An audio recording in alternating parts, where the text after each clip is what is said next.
Hey guys, welcome back. Today I am harvesting kale. I've actually already harvested several big baskets full of kale. The reason for that is we had a couple of beds of kale, and I also have, like here beside of me, some growing in these pots. They really enjoy growing in these little Dollar Tree, kind of like off-brand green stalk kind of things. So these are, I'll show you right here, these are doing really good. But I've had so much kale all of a sudden. But it's going to be 103 to 105 degrees this week. Kale is a cooler weather crop, and I know that it's going to start to bolt on me. So I went ahead and I harvested as much of it as I could. I left some back that's doing pretty well, like this that's in the shade.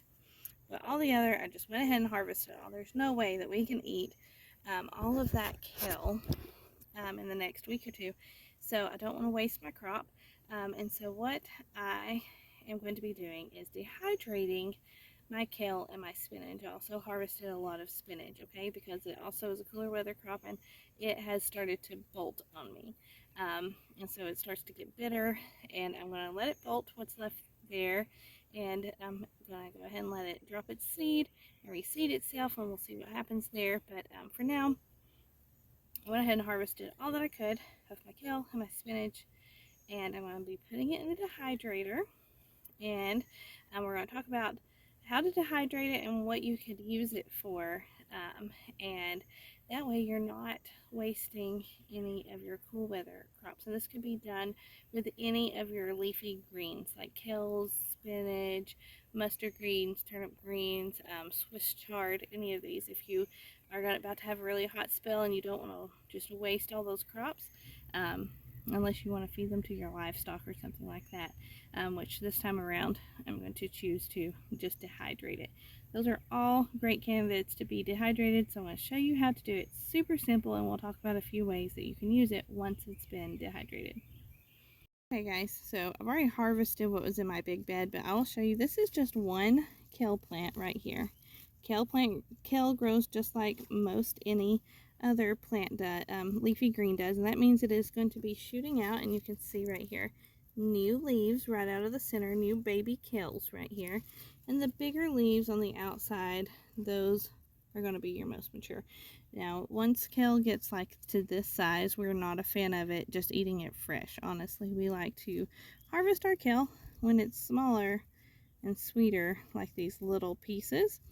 So a great way to use up these bigger pieces is to just break them off. So for a bigger piece like this, if you go around and you harvest all of the outer bigger leaves and leave these little inside pieces, your plant right here, leave those little in. So I want to harvest all these larger leaves, like all of these. I'm just going to leave this little inward part here, and I think this plant's going to overall survive the heat wave this week better, and I think that it will come back once this little heat wave is over. So I'm just going to be harvesting all of these. You can see that. See how I'm harvesting the outside? I'm sorry, there's other plant leaves in my way. And leaving these inside pieces, okay? Alright. So, we're just going to leave that little bit in there, and I think it will weather the heat a lot better that way. Okay guys, so now I have all of this kale. I already have baskets of it inside. I'm going to wash this off, let it dry a little bit, and then we will go from there. And here is our kale and spinach bed. There's celery in between, but here's our kale.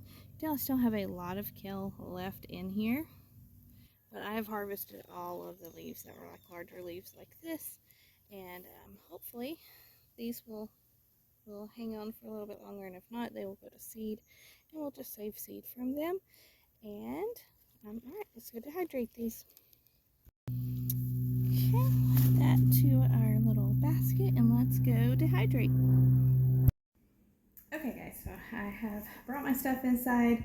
Let's talk about ways that you can use dehydrated kale, spinach, any type of dehydrated leafy greens. So leafy greens are very high in all sorts of beneficial, really important vitamins and minerals, very high in vitamin C, and all sorts of, sorry, I've got something crawling on me, all sorts of very beneficial vitamins and minerals for you.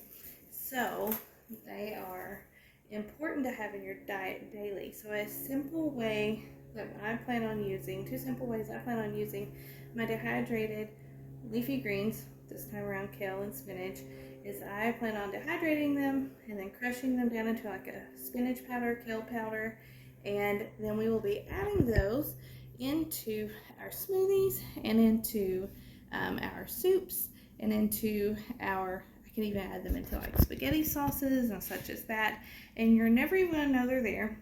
And so whenever I could take an entire kale leaf that's this size, and it once it's dehydrated and then crushed down, it is going to only be a tiny little amount of actual powder, and so it's just going to be a lot of nutrients packed into a tiny little space, and it's going to be a great way to sneak in lots of extra important vitamins into our diet and into my kids' diets, and we will never even know it's there. Okay, so I have washed my kale and dried it, like patted it dry, because we don't want any extra moisture on this than what's already in there, because it's just going to take longer in the dehydrator. The dehydrator, Nesco, let's scoot in here, Nesco Garden Master. Alright, and I have the book that it came with, and I will tell you for this type of dehydrator, how long it takes. For these were all smaller leaves, though. They were not huge, they were smaller pieces. It took about 4 hours. The book recommends 3 to 5 hours in the dehydrator on 125 degrees Fahrenheit. And what I did, and this is also what the book recommends, is I put all the leaves in here, I let them dry for about an hour, I came through and I flipped them over, and then I let them continue to dry. And it did take about 3 to 4 hours, and you will know they're done. You will know that they're dry whenever they're dry and crunchy, and they will just break apart easily. You don't want to feel any moisture on them, and if you need to, you could do a simple moisture test by taking a few leaves, putting them in a Ziploc bag, closing it all the way up, and just watching it. And if the Ziploc bag has condensation on the inside of it, then you would know there's still moisture left in these, and you need to go for another hour or two. These are dry, but they still have their nice green color. You also don't want to over dry them and them start to get really dark colored, because then you are going to be devaluing the amount of vitamins and nutrients that you're going to be getting in these. It's also important that you cut your leafy greens that you plan on dehydrating and immediately bringing them in, washing them, like rinsing them off and patting them dry, and immediately putting them in here. The longer you let your leafy greens wait between the time that they are picked and by the time they are dried, the lower the vitamin and nutrient content is going to be, and that is with any vegetable. The sooner you consume them or preserve them after being harvested, the healthier for you they're going to be, and the higher in nutrients they're going to be for you, which is one of the beauties of growing a home garden, is you're going to be getting your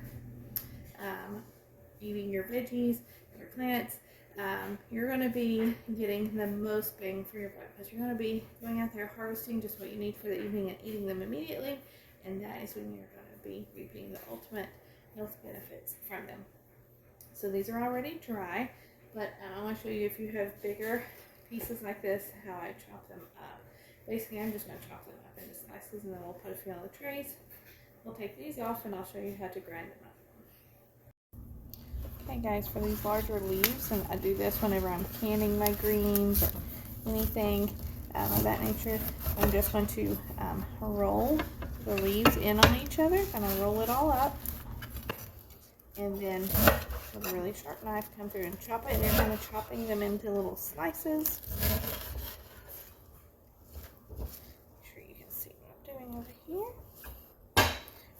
it again. So I'm just kind of squishing it all together, rolling it all up together into a little bundle, and then chopping. And if you want to use the stems, you could. I am not going to. I don't want to use those, so I'll put those over to the side. And then from here, these are what we will be using to put in our dehydrator. Okay, so I'm taking my dried ones out. I'm just putting them in a bowl for now. Alright, and I used the mesh on here. Okay, to keep from pieces falling down. You don't have to use these. Like, I think it would dry on the regular grid, but since I had these, I went ahead and used these, and they worked out good, and it keeps things from falling down into the pan. So I'm just adding all of those into here, and you can just hear how crumbly they are. Okay, so there's my tray. And we will just keep going until I've emptied this and have my bowl full. Okay, so I've emptied out all of my trays. This is my dried kale and spinach right here. We'll work on that here in a minute. Now I'm going to work on putting my trays back on top of my dehydrator. I'm going to leave the first one empty. It's kind of like an extra catcher for all the little crumbs that tend to want to fall down. So let's start here. And what I want to do is I just want a single layer. We don't want these like laying over the top of each other, because we want them to dry as fast as possible. These leaves are kind of curly, so I'm just kind of stretching them out like that. And little spots.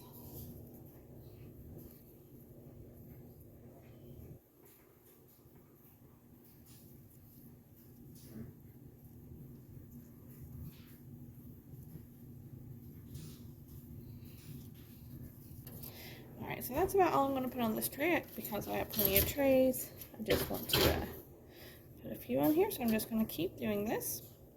Keep stacking them like this, so that they're just laid out there. Okay.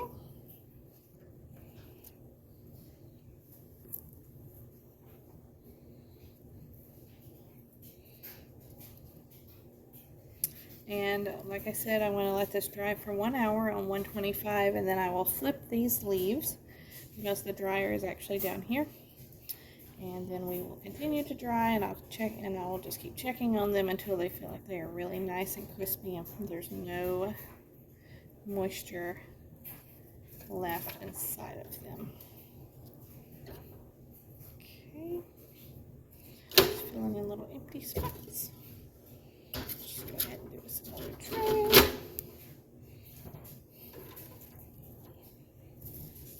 These are smaller pieces, so they should be pretty easy to just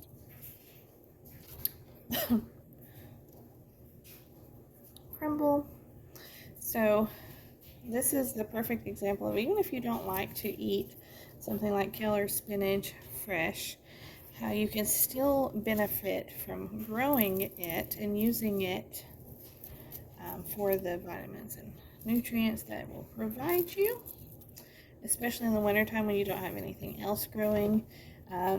The vitamins and nutrients that it provides are crucial to a well-rounded diet. So even if you don't like to eat them fresh, this would be a great way to still grow them, grow the crop in early spring or in fall, and benefit from them. And if you don't have a dehydrator, you can also dehydrate in your oven, and you can look that up online. There's all sorts of guidelines to tell you how to dehydrate in your oven, but it will basically be the same, around 125 for 3 to 5 hours.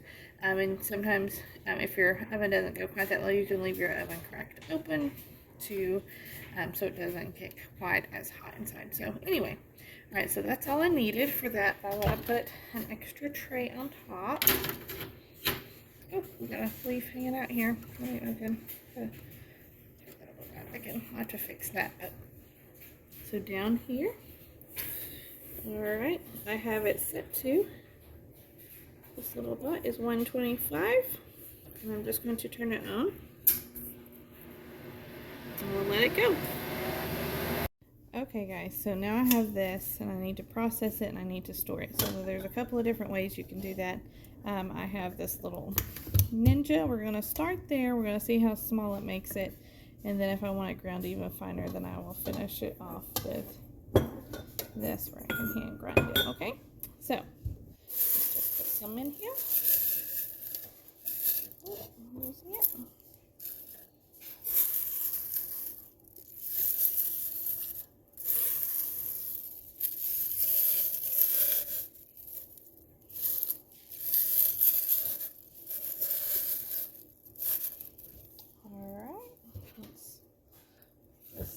Little, and let's just see what happens. I have honestly not personally done this before.